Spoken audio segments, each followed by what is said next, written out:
What if the calmest set on daytime television suddenly turned into a battleground?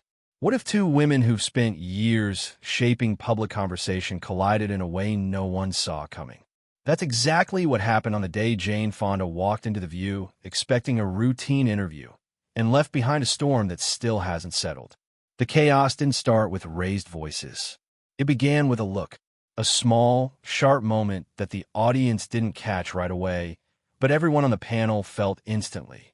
Jane walked out with that familiar mix of grace and fire she's known for. The crowd cheered like usual, the music faded, and for a second, everything felt normal. But normal didn't last long.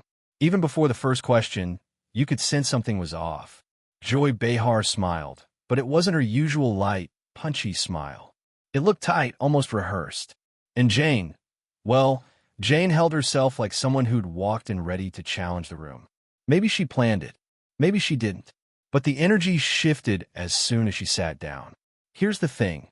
Interviews on The View often get heated, but they follow a pattern. A debate. A disagreement. A commercial break. Reset. Not this time. This time, the tension arrived early, slipped under the surface, and waited for the right moment to explode.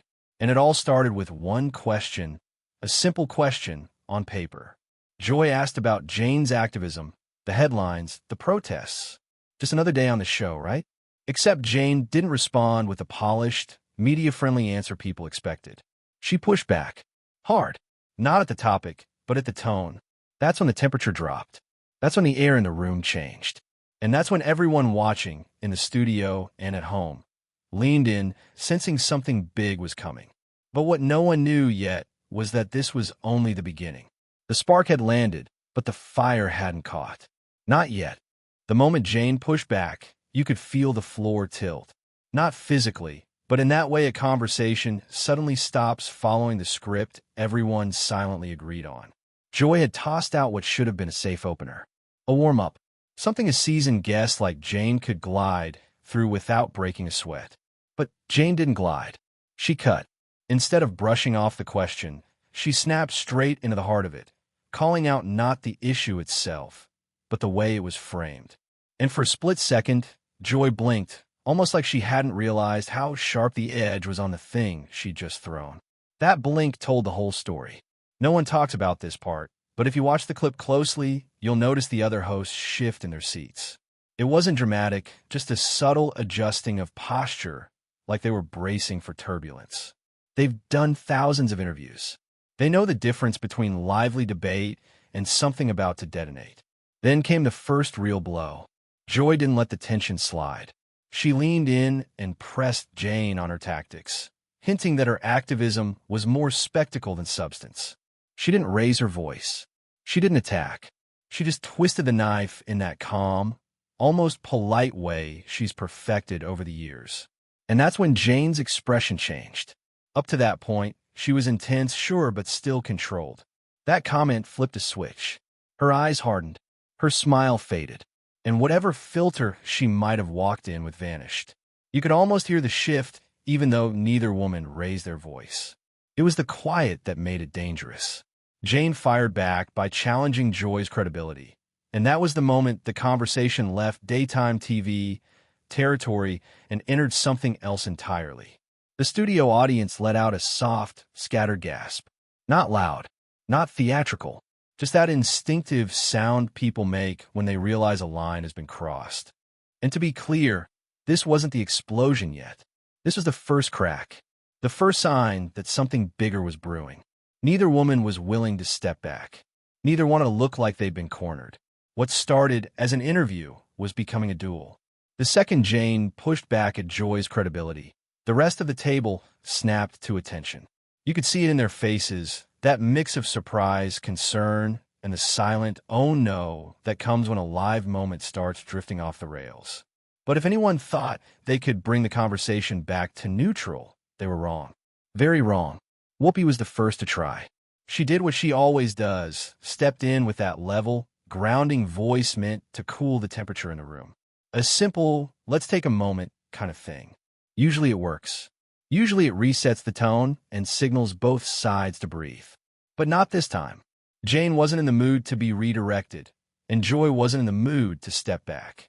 So Whoopi's attempt floated in the air for maybe 2 seconds before being swallowed whole by the tension at the table. Jane kept her gaze locked on Joy, and Joy kept hers locked right back. The interruption didn't land. It barely registered. Sunny shifted next, trying to widen the conversation, a classic panel move. Broaden the topic. Make it less personal. Pull the heat away from the two people trading blows. But Jane wasn't having it. She shot down the pivot instantly, refocusing on Joy with pinpoint precision. That's when you could feel the studio energy drop. Not the excited kind of drop, the uncomfortable one. The kind where people hold their breath, unsure whether to watch or look away. Even the audience applause sign operator froze, waiting to see where this thing was heading before lighting up any cues. Meanwhile, Alyssa and Sarah sat in silence, clearly unsure how to enter without pouring even more gasoline on a fire that was already spreading across the desk. The panel's attempts to stabilize the conversation didn't calm anything. They exposed the split. Jane felt attacked. Joy felt provoked. And the more the other hosts tried to dive in, the more obvious it became that this wasn't a debate anymore. It was a confrontation. A rare, raw, unfiltered moment where ego, frustration, and conviction all collided live on air. And still, this wasn't the breaking point. Not yet. There's a difference between disagreeing on TV and taking it personally. That line vanished in a matter of seconds. After Jane questioned Joy's commitment, the air got heavier. You know that feeling when a joke stops being a joke? That's what happened. Joy's face changed. The humor slipped away, and what replaced it was something closer to offense. Not at the topic, but at the implication that she was just sitting there while others did the real work. She leaned forward and went straight for the weak spot everyone always points to with Jane. Privilege. The arrests. The headlines. The idea that Jane could get hauled away by police and still go home to comfort, safety, and status. Joy framed it as performance, as theater. And that's when the conversation really broke. Jane didn't flinch. She didn't backpedal. She doubled down. She argued that having privilege doesn't cancel out action, but having a platform and choosing safety over risk, that was the real problem in her eyes. She called out comfortable activism, the kind that talks loudly but rarely steps outside its own bubble. The audience went quiet again. This wasn't the usual clap and laugh rhythm. People were staring, eyes bouncing from one woman to the other, sensing that this wasn't just about climate protests anymore. It was about identity, legacy, ego, how both of them had built their names, and what they were willing to risk to protect them. The other hosts looked shaken. Sunny tried to bring in nuance. Sarah looked like she wanted to disappear into her chair. Alyssa watched with that tight, cautious expression where when you know one wrong word could drag you straight into the blast zone. Then came the moment that broke format.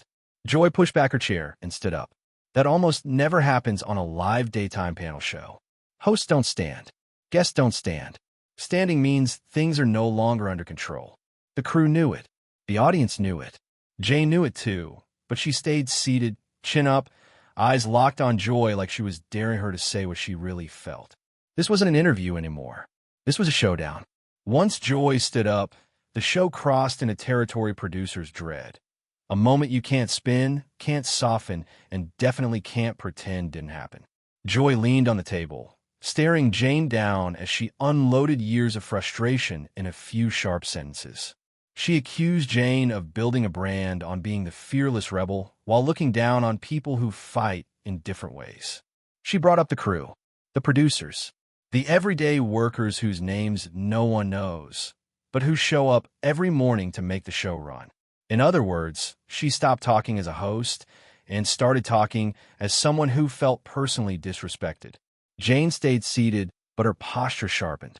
She fired back that talking isn't the same as acting, that discussing issues from a safe seat in a studio is not the same as putting your body on the line. She spoke about wasted platforms, softened takes, and the fear of upsetting sponsors or alienating viewers. That's when Whoopi stood up too. When the moderator rises, you know things are beyond recovery. She stepped between them, not just as a co-host, but but as the person responsible for keeping the show from going completely off the cliff. Her voice came out firm, heavier than before. She called time on the argument. She said what many were likely thinking, that the conversation had gone from criticism to insult. For a moment, Jane looked stunned, not by the words, but by the idea of being shut down. She'd come to speak her mind, and now the very platform she was criticizing was telling her she'd gone too far. Then came the sentence that changed everything. Whoopi told her she needed to leave.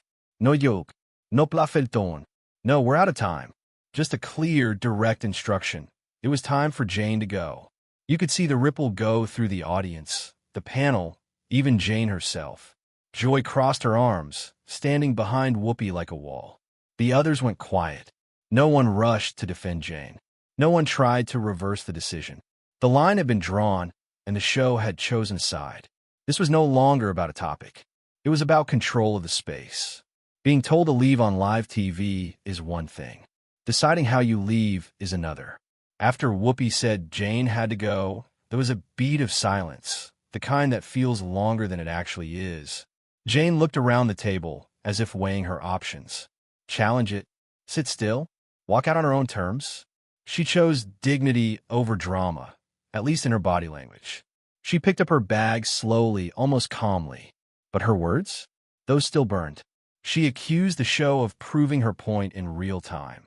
Someone says something uncomfortable, and instead of wrestling with it, they get shown the door. She framed it as punishment for telling the truth. Joy framed it as punishment for disrespect. Joy's voice dropped low, almost shaking, when she told Jane to get out. Not in the playful, we're done here TV tone, in the way someone talks when a line has been crossed on a human level, not just a professional one. My stage, she called it. Those two words said a lot. To Joy, this wasn't just a set. It was a space she'd earned, defended, and carried for years. That might hit Jane hard. You could see her process it. She pointed out that maybe that was the problem, that the show felt like territory to protect instead of a platform to push harder. To her, it sounded like ownership. To Joy, it felt like responsibility. Sunny stepped in near Joy, trying to soften the blow. She talked about different forms of activism, different ways to contribute. Sarah added that alienating the entire audience could cost them the very platform Jane wanted them to use more boldly. Alyssa pressed Jane for specific solutions instead of just criticism. But Jane stuck to her core point. Power comes with responsibility. And in her view, the show wasn't using its full power. Not really. Finally, Joy's voice changed one last time, calm but final. She said she wanted Jane gone from the set, from the building. Not later. Now. And that was it. Jane turned, took a breath, and walked toward the edge of the stage. The cameras followed her, catching every step of a guest being effectively exiled from one of the biggest daytime platforms on television. When Jane finally disappeared behind the curtain, something eerie happened. Nobody rushed to fill the silence. Usually, when a segment ends awkwardly, the hosts fall back on jokes, smooth transitions, or quick pivots to lighter topics. Not this time. The table stayed still, hands clasped, eyes unsettled. It looked less like a TV set and more like the aftermath of a family fight that went way too far. Joy's hands were shaking slightly. The anger was still on her face, but so was something else, hurt. Because underneath all the fireworks, there was history between her and Jane. Respect. Familiarity. That's what made this clash sting so much. It didn't feel like two strangers arguing. It felt like a friendship cracking in public. Sunny looked torn, eyes bouncing between the door Jane had exited through and the cards on the table. Sarah blinked back emotion. Alyssa sat upright, jaw tight, processing what this moment would look like once it hit social media, once every line was clipped, replayed, and dissected. Whoopi broke the silence with a short, clipped promise. We're going to take a break. But even in that standard phrase, you could hear something different. Fatigue. Frustration. Maybe even regret. The camera stayed on just long enough to capture the raw faces at the table before cutting away. No applause. No music swell. Just a hard transition out of a moment everyone knew would follow them long after the credits rolled. Back at home, viewers were already picking sides. Some saw Jane as the truth-teller who dared to challenge a comfortable show. Others saw her as condescending, dismissive, and disrespectful of people who fight in quieter ways. But inside the studio, it wasn't about Team Jane or Team Joy.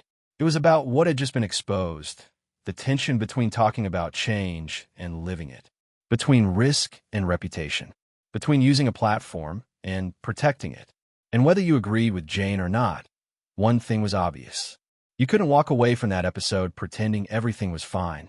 Strip away the celebrity, the cameras, and the set, and what are you left with? Two people who both believe they're fighting for what's right, and who both feel the other isn't doing enough. That's why this moment hit so hard. Jane Fonda has spent decades tying her name to activism, protest, and public risk. Joy Behar has built a career turning conversation into awareness, taking topics that many shows avoid and putting them on the table every morning. They're not opposites. They're different versions of the same thing. But on that day, those versions clashed. Jane argued that comfort is the enemy of real change. That if you have a platform and refuse to use it fully because you're afraid of backlash, you're part of the problem. She saw The View as powerful but cautious, always ready to talk, rarely ready to leap. Joy argued that constant visibility is a form of risk too. That every word she says on air can be twisted, attacked, or used against her. That showing up day after day, facing millions, and trying to inform while entertaining is its own kind of battle. She saw Jane's stance as dismissive of a different kind of pressure. Who's right? That's the question this whole clash leaves hanging. Maybe Jane's right about comfort. Maybe Joy's right about balance. Maybe the truth sits somewhere messy in the middle, where most real conversations about change actually live. What we do know is this: a simple interview turned into a mirror. For the hosts, for Jane, and for everyone watching. It forced viewers to ask themselves, do I just talk about issues, or do I act on them? Am I choosing safety over impact? How much am I really willing to risk for what I claim to believe? And that's why this moment won't just fade away like a regular segment. So now it's your turn. Do you think Jane crossed a line, or exposed one? Was she standing up for principle, or tearing people down to feel superior? Was Joy defending the show, or defending comfort? Drop your thoughts in the comments.